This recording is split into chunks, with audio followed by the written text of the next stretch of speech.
आज म तपाईलाई विलासी जीवन बिताउने एकजना राजाको बारेमा जानकारी दिन गइरहेको छु। ब्रुनाईका सुल्तान हसनल विलासी जीवन बिताउँछन्। 300 वटा फरारी, 500 वटा रोल्स रोयस, 250 वटा लैम्बोर्गिनी, 250 एस्टन मार्टिन, 170 भन्दा बढी बुगाटिस, 230 पोर्श, 350 बेन्टली, 440 मर्सिडीज, 260 ऑडीज, 230 भन्दा बढी BMW, 220 जगुआर, 180 ल्यान्ड रोभर रहेका छन्। सुल्तानको जीवन किताब वा चलचित्रको राजकुमार जस्तै रहेको छ। एकातिर कसैको लागि प्रशस्त विलासिताका सामानहरू रहेका छन् भने अर्कोतर्फ दुई पेटको खाना खान पनि कसैको भाग्यमा छैन। विश्वको सूचाङ्क अनुसार सन् 2021 मा देशको जनसङ्ख्या 4.45 लाख मात्रै थियो। तर तपाईँ यो सानो देशको सुल्तानको बारेमा थाहा पाउँदा छक्क पर्नुहुनेछ।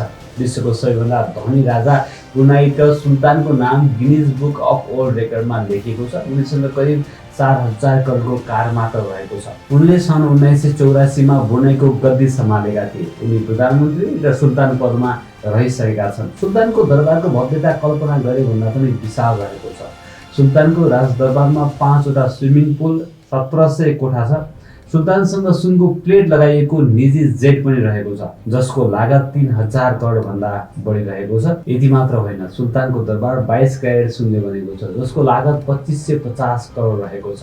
यसबाहेक सुल्तानसँग 92 करोडको हिरा पनि रहेको छ। सुल्तानको कुल सम्पत्ति 2,88,000 करोड रहेको छ।